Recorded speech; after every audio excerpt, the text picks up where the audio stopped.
नमस्कार बच्चों।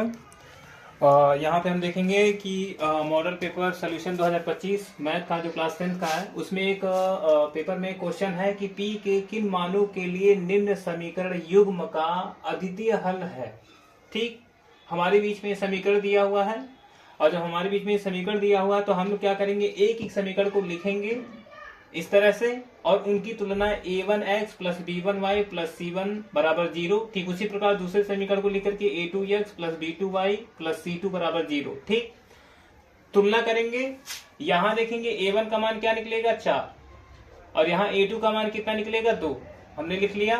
फिर उसी प्रकार हम b1 का मान निकालेंगे तो b1 का मान हमारा p निकलेगा। फिर b2 का मान देखेंगे यहां से तो b2 का मान हमारा 2 निकलेगा, हमने लिख लिया यहाँ पे। ठीक, उसी प्रकार c1 का मान यहाँ क्या निकल गया 8 और c2 का मान निकल गया 2। तो यहाँ पे जो कंडीशन दिया है अद्वितीय हल, तो अद्वितीय हल के लिए यहाँ नीचे लिख देंगे दिए गए समीकरण का एक अद्वितीय हल होगा यदि क्या होगा, कंडीशन क्या होती है a1 बटे a2 नॉट b1 बटे b2। ठीक, ये जो हमारा मान निकला हुआ है इस मान में हम a1 का मान रखेंगे 4 आ गया, a2 का मान 2 रख देंगे और b1 का मान p रख देंगे और b2 का मान 2 रख देंगे। ठीक है, यहाँ पे देख सकते हैं कि 4 बटा 2 हुआ, 2 से 4 कैंसिल हो गया, 2 आ गया तो p बटा 2। ठीक, इस प्रकार का इंटरफेस हमारे बीच में आया। फिर p का जो है ये p बटा 2 का मल्टीप्लाई तिरछा कर देंगे तो p नॉट इक्वल टू 4।